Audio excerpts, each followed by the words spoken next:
Diamo subito la parola al relatore, onorevole Leonidas Donskis.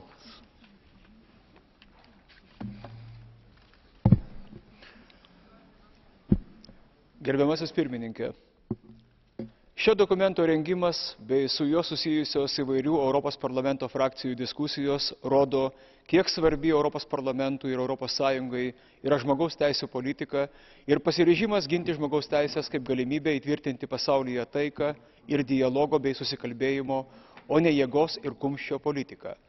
Kaip šio dokumento autorius ir pranešėjas esu giliai dėkingas savo ALDE grupės kolegoms, šešėliniams pranešėjams ir kitų grupių kolegoms už vertingas pastabas, įžvalgas, patarimus, rekomendacijas, kritiką ir kolegialumą, kuris lydėjo visą mano darbą.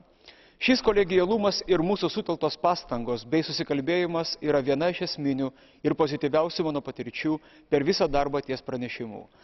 Mes siekiame parengti sutelktą, rišlų, vientisą, nuoseklų, logišką pranešimą, kuris ne tik atspindėtų praeitį ir įvardintų bei registruotų problemas, bet ir teiktų gairias bei orientyrus, tapdamas strategiškai svarbių ES dokumentų. Štai kodėl tarp pagrindinių šio dokumento akcentų yra ES atsakomybė už trečiųjų šalių ir viso pasaulio žmogaus teisių gynėjus ir disidentus, nes būtent jie, o ne demokratijai ir žmogaus teisėms nepalankios institucijos, yra mūsų esminiai partneriai. Pamatinių žmogaus teisių punktai tarptautinėse prekybos susitarimuose tarp ES ir trečiųjų šalių, nes mums kelia nerima ne iki galo parengti, nesubalansuoti, neambicingi ir neadekvatus žmogaus teisių stebėsenos mechanizmai šiuose susitarimuose, ypač kalbant apie Vidurio Azijos šalis. Ypatingas dėmesys viso labo tik savo tikėjimą, kultūrą ir istorinę tapatybę siekiančio išsaugoti Tibeto situacijos dramatizmas. Ir iš jo kylanti būtinybė įkurti specialaus ES atstovo Tibeto klausimais instituciją, ypač tai atsiveria sisteminių žmogaus teisių pažeidimų Kinijoje ir Rusijoje kontekste. Šiais metais ypatingas dėmesys skiriamas saviraiškos laisvei ir naujosioms medijoms.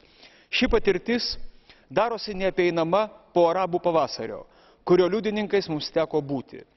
Sykiu mes negalime apeiti ir nutylėti to, be ko prarastume teisę vadintis žmogaus teisės ginančią instituciją.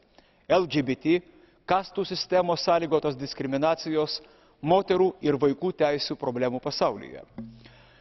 Ir niekaip negalima nutylėti situacijų, kada žmonės 21 amžiuje žudomi už seksualinę orientaciją, kada iki šiol baudžiama už vadinamosius garbės nusikaltimus, kada tebelieka įteisintas mergaičių lytinių organų žalojimas ir galimybė neištikimas moteris užmėtyti akmenimis.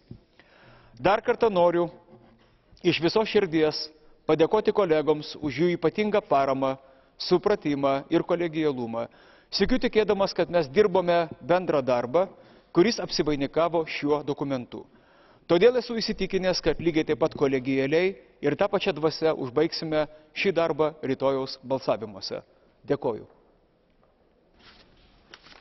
Grazie onorevole Donskis. La parola ora all'altro relatore, l'onorevole Tavares.